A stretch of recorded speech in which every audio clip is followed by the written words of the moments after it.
Positive reaction. When the world is gone its way, you know you got to say positive reaction. When the world has got you down, it'll turn your life around. Positive reaction. For a brighter day, all you got to say positive reaction. Positive reaction, positive reaction, positive reaction, get the point. Positive reaction, positive reaction,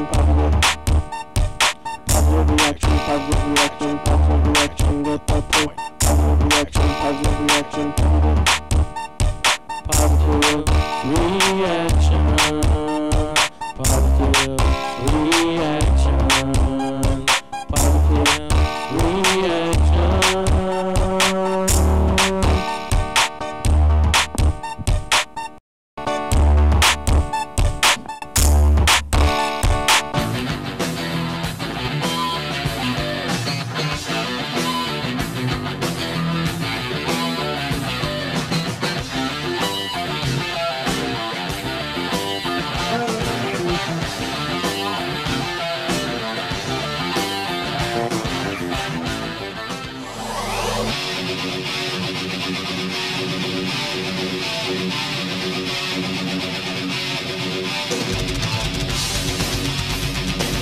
Right now, we've got three-time champion kickboxer Ray Darden. Welcome to the show, Ray. Thanks, Brian. Now, you train here at the Coleman Young Center in Detroit, but where did you originally start kickboxing at? Well, I originally started kickboxing. I trained in different gyms in the city of Detroit. I started over at the Kronk Gym back in 1990. I moved over to Butzel's Recreation Center, and I'm over here.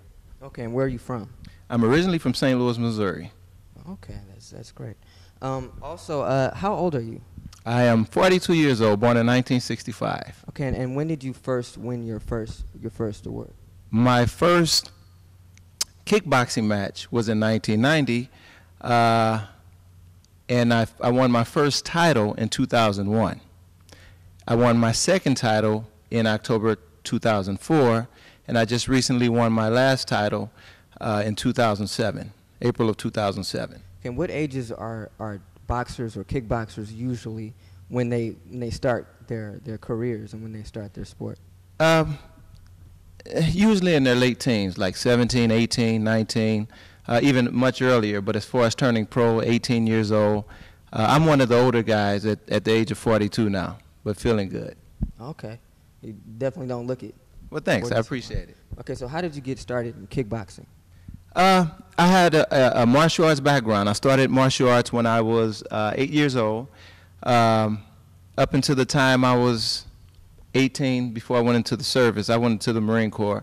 When I got out, I turned pro in boxing, but I focused on the kickboxing and turned pro in 1990, like I just said. And that's when I didn't even have an amateur career as far as full contact kickboxing. I just turned straight pro. Okay, and what's your training regimen like?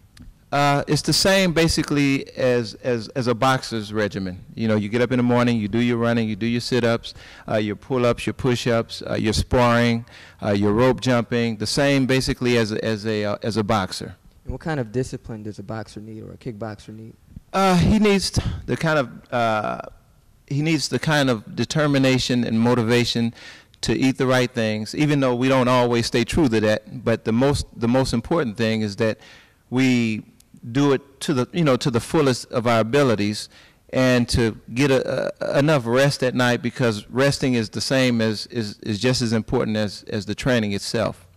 And I think thinking the way you think has a lot to be with what you do, has a lot to do with what you're doing. As far as being a competitive fighter, a champion, I think the way you think, you have to think like a champion. It means you're gonna train and do the things that a champion does. Anything specific that a kickboxer would need to give up that they should probably know about before getting into the sport? Smoking, drinking, all the bad habits, all the bad things. I mean, it's common sense. You have to make it, in my opinion, you have to make it a lifestyle. I notice a lot of fighters, they get in shape during fights. Between the fights, they get out of shape. When they hear they're going to have a fight, then they get back in shape.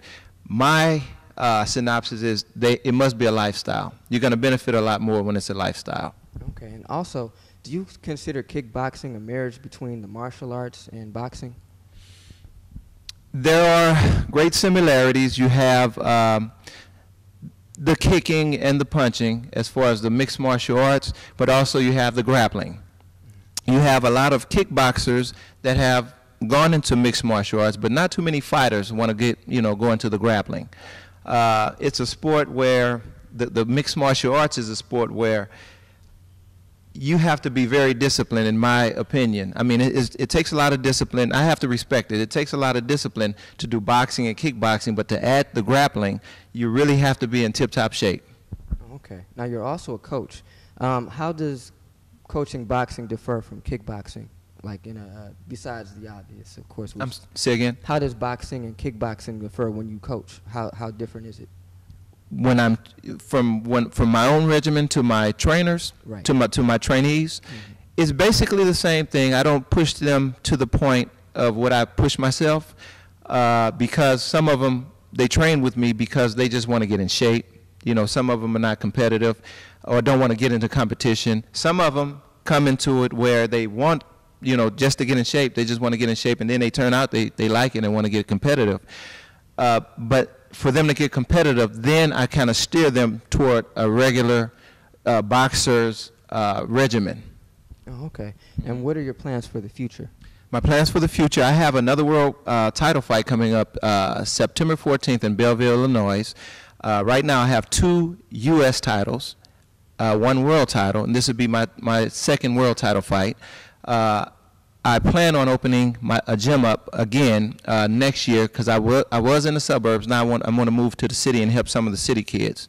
I see myself as a trainer, as always been a trainer till the day I'm out of here. I see myself, for example, I have a guy that's 55 years old right now. Next week we're going to Kansas City, Missouri to fight in the 2007 Ringside World Championships. And he's one of the guys that came to me as just wanting to get in shape. Now he's gotten to the point where he wants to be competitive. And this will be his first real fight at the age of 55. Wow, are there any age limits on anyone as far as the sport? Just like anything, I think that limit is what you place on yourself. For example, I have to bring up Bernard Hopkins, who just fought Winky Wright the other night. He's 6 months older than I am, and he fought one of the best guys out there, who was also a southpaw, and it's hard to fight a southpaw. And he proved to everybody that it's not so much age. And he also says that I can do this 5 more years if my body allows, if I continue to take care of myself. So I don't think it's a how old you are. I think it's more on activity, your activity level, because you can be in shape at 20, and you can be out of shape at 20, and you can be in shape at 80. And you can be out of shape at 80. I'm not saying you can do this at 80. I wouldn't recommend it, but all I'm saying is I think those limitations are based on you and your motivation. Okay. Do you have like an age limit for yourself? Do you have a set time where you might stop? No. As long as I'm feeling good, as long as I love what I'm doing, I'll continue to do it until I reach a certain amount of goals, and then once I feel that satisfaction within, then I'll taper off and just start training other people. Okay, well, that's excellent. Well, I want to thank you for coming by, Ray. Thanks, Brian. I really appreciate it. And that's all for Positive Reaction. Positive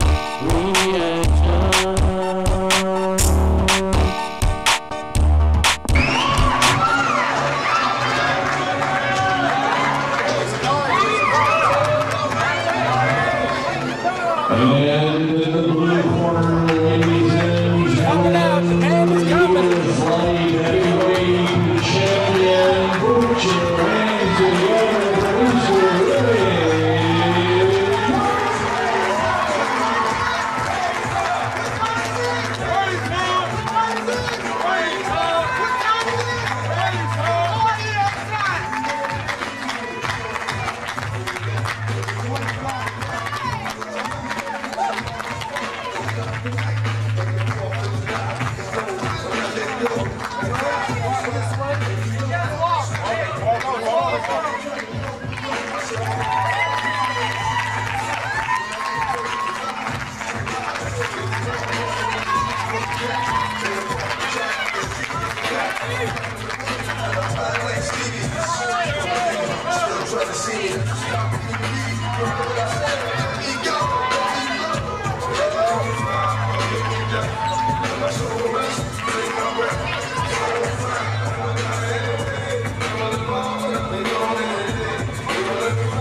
submission.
Left, right, left.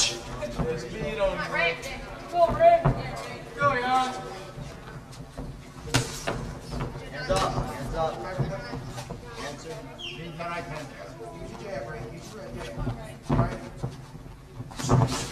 First kicks.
Reaction, get the point.